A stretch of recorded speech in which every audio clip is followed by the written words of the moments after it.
Welcome to special analysis. నేను రమా మండవ. ఈ రోజు అనాలిసిస్ లో భాగంగా మనం తీసుకోబోతున్న టాపిక్ ఏంటంటే, ఈ రోజు అనాలిసిస్ నేను ఒక టైటిల్ పెట్టడం జరిగింది, చంద్రబాబుపై జోగి రమేష్ భారీ కుట్ర అని చెప్పేసి నేను టైటిల్ పెట్టాను. ఆ అంశం గురించి మనం మాట్లాడే ప్రయత్నం చేద్దాం. లేటెస్ట్ గా ఈ రోజు ఒక డెవలప్మెంట్ జరిగింది జోగి రమేష్ కి సంబంధించి. గతంలో ఫస్ట్ మనం చూస్తే తమ్మలపల్లి కేంద్రంగా, ఆ తర్వాత కొద్ది రోజులకే ఇబ్రహీంపట్నం, కృష్ణా జిల్లా ఇబ్రహీంపట్నం కేంద్రంగా కల్తీ సారా డంప్ బ్రేక్ చేశారు పోలీసు. దానికి సంబంధించి అనేక రకాల డెవలప్మెంట్స్ జరుగుతూ వచ్చాయి. లేటెస్ట్ గా ఈ అంశంలో సిట్ పూర్తి స్థాయిలో 1300 పేజీలతో ఛార్జ్ షీట్ ఫైల్ చేసింది. ఆ ఛార్జ్ షీట్ లో A1, ఈ కేసులో A1 గా ఉన్న అద్దేపల్లి జనార్దన్ రావుకి అండ్ దెన్ జోగి రమేష్ కి మధ్య ఎలాంటి సత్సంబంధాలు ఉన్నాయి, వాళ్ళ మధ్య ఎన్ని కోట్ల లావాదేవీలు జరిగాయి, ఎలా ఏదైతే బ్రైబ్స్ ఇస్తూ కూడా జోగి రమేష్ అతన్ని మ్యానిపులేట్ చేశారు, ఈ మొత్తం చంద్రబాబు నాయుడు మెడకు జుట్టే ప్రయత్నం చేశారు, చంద్రబాబు నాయుడు ప్రభుత్వాన్ని బదనాం చేసే ప్రయత్నం చేశారు అనేది ఈ రోజు సిట్ పూర్తి స్థాయిలో దర్యాప్తు చేసింది. దర్యాప్తు చేయడమే కాదు, ఈ రోజు చూసినట్లయితే ఆ ఛార్జ్ షీట్ లో దాదాపు 25 మందిని నిందితులుగా చేర్చారు. ఇతనితో పాటు అదేవిధంగా చూసినట్లయితే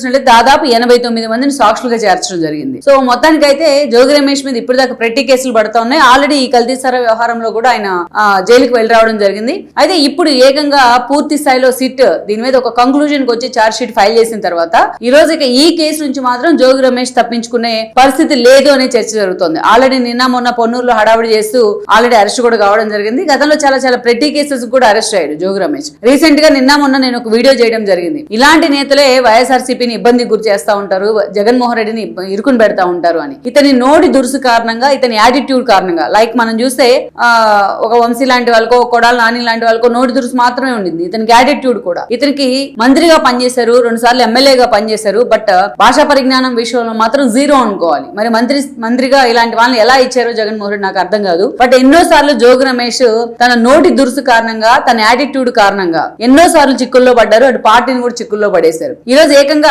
ముఖ్యమంత్రి స్థానంలో ఉన్న చంద్రబాబు నాయుడు మీద, ఆయన ప్రభుత్వం మీదే ఈ లిక్కర్ ఏదైతే ఈ సారా, కల్తీ సారా కేంద్రంగా ఆయన ఒక స్కామ్ కి అయితే తెరదీశారు. అది ఈ రోజు మొత్తం సిట్ బ్రేక్ చేసే ప్రయత్నం చేసింది. దాన్ని గతంలో మనం చూస్తే, నేను చాలా సార్లు ఆయన పొలిటికల్ బ్యాక్గ్రౌండ్ గురించి మాట్లాడుతూ ఉంటాను. ఇతను కాంగ్రెస్ నుంచి ఎమ్మెల్యే అయ్యారు ఫస్ట్ టైం 2009 లో. ఆ తర్వాత వైఎస్ఆర్సీపీలోకి వచ్చారు. 2014 లో మైలవరం నుంచి పోటీ చేసి ఓడిపోవడం జరిగింది దేవినేని ఉమా చేతిలో. అక్కడి నుంచి మనం చూస్తే 2019 ఎన్నికలు వచ్చేటప్పటికి ఈయన మళ్ళా పెడ నుంచి పోటీ చేసి ఎమ్మెల్యే అయ్యారు. అండ్ దెన్ మైలవరంలో వసంత కృష్ణ ప్రసాద్ వెళ్లి వైసీపీలోకి అక్కడి నుంచి ఎమ్మెల్యే కావడం జరిగింది. నిత్యం ప్రతిరోజు కూడా వసంత కృష్ణ ప్రసాద్ తో ఇష్యూసే ఉన్నాయి ఆయనకి. వసంత కృష్ణ ప్రసాద్ కాన్స్టిట్యున్సీలో పద్దాకులు ఆయన ఇన్వాల్వ్ అయ్యే ప్రయత్నం చేయడం, ఈ పంచాయతీ అధిష్టానం దగ్గరికి వెళ్ళడం, ఇది ఎంత న్యూసెన్స్ క్రియేట్ అవుతూ ఉండింది. జగన్ మాత్రం జోగి రమేష్ కి మద్దతు ఇస్తూ వచ్చేవాళ్ళు. ఇక సెకండ్ ఎక్స్పాన్షన్ లో భాగంగా తనకు మంత్రి పదవి ఇచ్చారు. ఎలా ఇచ్చారో తెలుసా మంత్రి పదవి? వైఎస్ఆర్సీపీ నుంచి ఎవరైనా సరే ఆ పార్టీని ఇబ్బంది పెడితేనో, ఇరుకుని పెడితేనో, ఇంకోటి చేస్తేనో వాళ్ళని తీసి పక్కన పెడతారు. ఏ పార్టీ అయినా సరే క్రమశిక్షణ చర్యలు తీసుకుంటుంది. బట్ జగన్మోహన్ రెడ్డి మాత్రం ఆ రోజు చంద్రబాబు నాయుడు ఇంటి మీద కొంటికాలతో వెళ్లారు. ఈ 4-10 మంది రౌడీల మాదిరి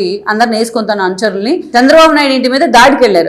ఆయన చంద్రబాబు నాయుడు అప్పటికే ఎన్ఎస్సీ ప్రొటెక్ట్. చంద్రబాబు నాయుడు ఇంటి మీద దాడికి వెళ్తే పక్కనే ఎన్ఎస్సీకి ఒక సైగ చేసి ఉంటే చాలు కదా. కానీ ఆయన ఎంతో సమయంతో వ్యవహరించారు. టీడీపీ నేతలు కొంతమంది అక్కడికి వెళ్తే అడ్డుకోవడానికి వాళ్ళ తల్ల కూడా పగలగొట్టే ప్రయత్నం చేశారు. పచ్చి బూతులు మాట్లాడుతూ చంద్రబాబు నాయుడు ఇంటి మీదకి వెళ్ళడం జరిగింది జోగి రమేష్ ది. నేను అబద్ధం, మనం అన్నెసరిగా మాట్లాడాల్సిన అవసరం కూడా లేదు. గతంలో అతను మాట్లాడి, అతను హావభావాలు కానీ, అతను అక్కడికి వెళ్ళినప్పుడు పేలిన డైలాగులు కానీ ఆన్ రికార్డ్ ఇప్పటికీ ఉన్నాయి. సో ఆ రోజు అక్కడ ఆ జరిగిన కరెక్ట్ గా 1 వీక్ లోనే అతనికి మంత్రి పదవి రావడం జరిగింది. అంటే వైఎస్ఆర్సీపీలో ఎవరైతే బూతులు మాట్లాడతారో, ఎవరైతే ఆ బూతులు ఎండార్స్ చేస్తారో వాళ్ళకి మంత్రి పదవులు వస్తూ ఉంటాయి. అది ఇతని విషయంలో ఒక ప్రూవ్ అండ్ ఫ్యాక్ట్ అనుకోవాలి జోగి రమేష్ విషయంలో. ఆ తర్వాత మనం చూస్తే ఇతని మంచి అయిన తర్వాత ఇతను అసలు పట్టుకోలేకపోయారు. వసంత కృష్ణ ప్రసాద్ ప్రతి నిత్యం ఏదో ఒక సఫికేషన్ దీని వల్ల. అందుకే అతను పార్టీ నుంచి ఎగ్జిట్ కావడం జరిగింది. ప్రజెంట్ టీడీపీలోకి వెళ్ళిపోయి టీడీపీ నుంచి ఎమ్మెల్యేగా కొనసాగుతూ వస్తున్నారు. ఇతను తీసుకెళ్లి పోనీ జగన్మోహన్ రెడ్డి తనకి పెడనా ఇవ్వలేదు. అదేవిధంగా మైలవరం మీద ఫోకస్ పెట్టుకుంటే మైలవరం ఇవ్వలేదు. ఇతను తీసుకెళ్లి అసలు ఇతనికి సంబంధం లేని పెనలూరు కాన్స్టిట్యున్సీకి పంపిస్తే అక్కడ బోడే ప్రసాద్ చేతిలోని ఇతను ఓడిపోవడం జరిగింది.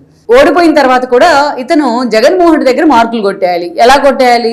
ఏదో ఒక ఇష్యూ, చంద్రబాబు నాయుడునో లోకేష్నో ఎవరో ఒకరు నిరికిస్తూ ఏదో ఒక ఇష్యూ చేయాలి. ఆ ఇష్యూ కేంద్రంగా వచ్చిందే ఈ కల్తీ సారా వ్యవహారం. ముందుగా మనం చూస్తే తమ్మలపల్లిలో కల్తీ సారా డంపు బయటపడింది. పోలీసులు సమాచారం అందుకుని దాన్ని బ్రేక్ చేసిన తర్వాత అక్కడ టీడీపీ ఇన్ఛార్జ్ గా జయచంద్రారెడ్డి ఉన్నారు. అతను ఓడిపోయారు కూడా, పెద్దిరెడ్డి అంచుడు అతను. సో ఓడిపోయిన తర్వాత ఈ కేసులో ఆయన కూడా ఉన్నారని చెప్పేసి ఆయన పార్టీ నుంచి సస్పెండ్ చేయడం జరిగింది. అతనితో పాటు అతను అంచుడు అయిన సురేందర్ లాంటి వాళ్ళని కూడా సస్పెండ్ చేసింది పార్టీ. ఆ తర్వాత ఈ కేసులో ఇక దాంట్లో అసలు ఎవరెవరు ఉన్నారు ఇన్వాల్వ్మెంట్కి సంబంధించి పోలీసులు మొత్తం ఒక 5-6 పట్టుకున్నారు. దాని మీద ఏదైతే చర్చలు జరుగుతూ ఉన్నాయి, విచారణ జరుగుతూ ఉంది. ఇదే సమయంలో కరెక్ట్గా 1 వీక్ గ్యాప్తోని ఇబ్రహీంపట్నంలో, ఉమ్మడి కృష్ణా జిల్లా ఇబ్రహీంపట్నంలోని ఇంకో డంపు బయటపడింది, కల్తీ సారా డంపు. అప్పుడు జోగి రమేష్ అక్కడికి వెళ్ళి చేసిన హడావిడి చూసిన వాళ్ళు ఎవరైనా సరే ఇతను దాని వెనుక ఉన్నాడు అనేది ఆ కామన్ మ్యాన్ కూడా అర్థమై ఉంటుంది. అక్కడికి వెళ్ళి నారావారి కల్తీ సారా అనే హెడ్డింగ్తో మాట్లాడారు ఆయన. అదే హెడ్డింగ్ని జగన్మోహన్ రెడ్డి మీడియా కూడా క్యారీ ఫార్వర్డ్ చేసే ప్రయత్నం చేసింది. సో తీరా అక్కడ ఉన్న వాళ్ళు ఎవరు అని పట్టుకుంటే దాంట్లో అద్దేపల్లి బ్రదర్స్ ఇద్దరు కూడా అరెస్ట్ కావడం జరిగింది. వాళ్ళిద్దరు అరెస్ట్ అయిన తర్వాత సుదీర్ఘకాలం జైల్లో ఉన్న తర్వాత అప్రూవల్గా మారారు. వాళ్ళు అప్రూవర్గా మారి ఆ అద్దేపల్లి జనార్దన్ ఒక వీడియో కూడా రిలీజ్ చేశారు. మొత్తం మా వెనకుండి నడిపించిందంతా జోగి రమేష్ అని చెప్పేసి. ముందుగా తంబలపల్లి అన్నారు, ఆ తర్వాత మళ్ళీ ఇబ్రహీంపట్నం అన్నారు. ఇలాంటి వద్దు అంటే చంద్రబాబు నాయుడిని బదనాం చేయాలన్నా, చంద్రబాబు నాయుడు ప్రభుత్వాన్ని పూర్తి స్థాయిలో డిఫెన్స్ లో పడేయాలన్నా, లోకేష్ ని పవన్ కళ్యాణ్ టార్గెట్ చేయాలన్నా ఈ కల్తీ సారా వ్యవహారం మాత్రం మనం తెర మీద తీసుకురావాలి, చాలా పకడ్బందీగా ప్లాన్ చేద్దామని జోగి రమేష్ మాతో ఇలాగా ప్లాన్ చేయించాడు, అందుకు మాకు బ్రైబ్స్ కూడా ఇచ్చారని చెప్పి అద్దేపల్లి జనార్దన్ చెప్పడం జరిగింది. ఎంత బ్లాస్ట్ అయిందంటే ఈ న్యూస్ అంత బ్లాస్ట్ అయింది. జోగి రమేష్ ఒక్కసారిగా డిఫెన్స్ లో పడ్డారు. ఆఖరికి దుర్గమ్మవారి టెంపుల్కి వెళ్ళి చేతిలో ప్రమిద పెట్టుకుని అక్కడ హారతులు కూడా ఇవ్వడం జరిగింది, ప్రమాణం చేయడం జరిగింది. ప్రమాణం చేసే వాళ్ళు ఎవరైనా కర్పూరం చేతులు పెట్టుకుని డైరెక్ట్ గా ప్రమాణం చేస్తారు. సో అలా జోగి రమేష్ మాత్రం ప్రమిద పెట్టి అమ్మవారి చుట్టూ తిరుగుతూ ఉన్నారు. సో అది ఒక పెద్ద కామెడీ. ఇక అక్కడి నుంచి ఆయన పదే ఎప్పుడైతే తన పేరు బయటకు వచ్చిందో పార్టీ నుంచి కూడా ఆ స్థాయిలో అతనికి సపోర్ట్ లేదు. అప్పుడు ఆ స్థాయిలో ఆ ఫ్రస్ట్రేషన్ బయట పెట్టుకునే వాళ్ళు లోకేష్ పట్టుకొని చంద్రబాబు నాయుడు పట్టుకొని కూడా అంతే మాట్లాడేవాళ్ళు. ఈ క్రమంలోనే ఈ కేసులో అతని పేరు బయటకు వచ్చిన తర్వాత అతనితో పాటు అతని బ్రదర్ను కూడా పోలీసులు అరెస్ట్ చేశారు. అప్పటికే లిక్కర్ స్కామ్ మీద ఆల్రెడీ ఈడీ కూడా ఇన్వాల్వ్ అయింది, దానిలో సిట్ కూడా దర్యాప్తు చేస్తూ ఉంది, చాలా మంది అరెస్ట్ అయి ఉన్నారు. దానికి లింక్ ఉందని కూడా పోలీసులు గ్రహించి దీని మీద ప్రభుత్వం కూడా ఒక సిట్ ఏర్పాటు చేసింది. సో సిట్ ఎన్నో ఆధారాలు కూడా సేకరిస్తూ వచ్చింది. జోగి రమేష్ అరెస్ట్ అయ్యారు, కొద్ది రోజుల పాటు జైల్లో ఉన్నారు తన బ్రదర్తో పాటు. ఆ తర్వాత బయటికి రావడం జరిగింది. బయటకు వచ్చిన మరుసటి రోజే మళ్ళీ లోకేష్ ఏమైనా పెద్ద పుడింగా రెడ్ బుక్ ఉంది ఇచ్చి నేను మాట్లాడలేను అలాంటి విషయాలు. సో అలాగా చాలా చండాలమైన లాంగ్వేజ్తో మళ్ళీ మాట్లాడారు. సో అప్పటి నుంచి ఇక జోగి రమేష్ ఎప్పుడు ఏదో కాంట్రవర్సీతో వార్తల్లో ఉంటానే ఉంటారు. ఎందుకంటే అతనికి ఒక ఎక్స్పీరియన్స్, గతంలో ఒక కాంట్రవర్సీ చేస్తే చంద్రబాబు నాయుడు ఇంటి మీదకి వెళ్ళి అతనికి మంత్రి పదవి వచ్చింది. ఇప్పుడు ఒక కాంట్రవర్సీ చేస్తే జగన్మోహన్ రెడ్డి అతను ఓటమి మర్చిపోయి దగ్గరికి తీసే ప్రయత్నం చేస్తారు. అందుకే అలా జోగి రమేష్ ఎప్పుడు కూడా ఆ ఓవర్ యాక్షన్లోనే ముందుంటూ ఉంటారు. మనం చూసాం, అంబటి రాంబాబు ఇంటికి వెళ్ళి పరామర్శ తర్వాత జోగి రమేష్ మీద కేసులు పెడితే వాళ్ళ ఇంటికి వెళ్ళారు జగన్మోహన్ రెడ్డి, అక్కడ అంతే ఓవర్ యాక్షన్. ఆ తర్వాత నిన్న మొన్న పొన్నూరులో రైతుల కోసం మద్దతు ధర కోసం అని సభ పెట్టి అక్కడ అంతే హడావుడి చేస్తే పోలీసుల మీదకి వెళ్ళారు, పోలీసులు ఆయన అరెస్ట్ చేయడం జరిగింది. అసలు ఆయన ఇలాంటి వ్యక్తి కారణంగానే చాలా కాంట్రవర్సీలు చోటు చేసుకుంటూ ఉన్నాయి. ఇలాంటి వ్యక్తి నోటి దురుసు కారణంగానే పార్టీకి ఇబ్బంది కలుగుతోందని చాలామంది డిస్కషన్ చేస్తూ ఉంటే ఈరోజు ఏదైతే కల్తీ సారా వ్యవహారంలో ఇతనే కింగ్ పిన్ అని చెప్పేసి సిట్ నిర్ధారించింది. ఈరోజు ఇంకొక ఇష్యూ ఏంటంటే ఇంతటితో ఇతను తప్పించుకోలేదు. నాకు తెలిసి లిక్కర్ స్కామ్కి కూడా ఈ లింకులు ఉన్నాయా అని చెప్పి పూర్తి స్థాయిలో దర్యాప్తు జరుగుతూ ఉంది. ఏ మాత్రం స్మెల్ అయినా ఇతను కూడా లోపలికి వెళ్లాల్సిందే, మళ్ళీ ఓచలు లెక్క పెట్టాల్సిందే సుదీర్ఘకాలం. సో ఇతను పొలిటికల్ కెరీర్ కూడా డిఫెన్స్లో పడ్డట్టే. ఈరోజు ఈ స్థాయిలో జోగి రమేష్ ఎందుకు చేశారు లిక్కర్ ఈ స్థాయిలో కల్తీ సారా వ్యవహారం ఎందుకు తెర మీదకి వచ్చింది? అద్దేపల్లి బ్రదర్స్ ఏం చెప్తా ఉన్నారు అంటే చంద్రబాబు నాయుడు ప్రభుత్వాన్ని బదనాం చేయడానికి. చంద్రబాబు నాయుడు ప్రభుత్వాన్ని బదనాం చేయాలంటే ఇది ఎలా బదనాం చేసుకోవచ్చు? వాళ్ళు ప్రతిపక్షంలో ఉన్నారు, నిజంగా వాళ్ళ వైపు నుంచి లోపాలు ఉంటే వాటిని హైలైట్ చేయొచ్చు, వాళ్ళ మీద ధర్నాలు చేయొచ్చు, వాటి మీద జనంలోకి వెళ్ళొచ్చు, వాటిని హైలైట్ చేయొచ్చు ఇష్యూల్ని. అంతేగాని కల్తీ సారాదని ఒక పెద్ద డంప్కి ప్లాన్ చేసి ఆ డంపుకు మీరే బ్రేక్ చేయించి, మీరే స్మెల్ ఇచ్చి పోలీసులకి మీరే బ్రేక్ చేయించి దీన్ని చంద్రబాబు నాయుడే కల్తీ సారాగా ఆపిస్తున్నాడని మాట్లాడించి ఇది బయటపడకుండా ఎలా ఉంటుంది ఈ రోజున ఇట్లాంటివి చేస్తూ ఉంటే?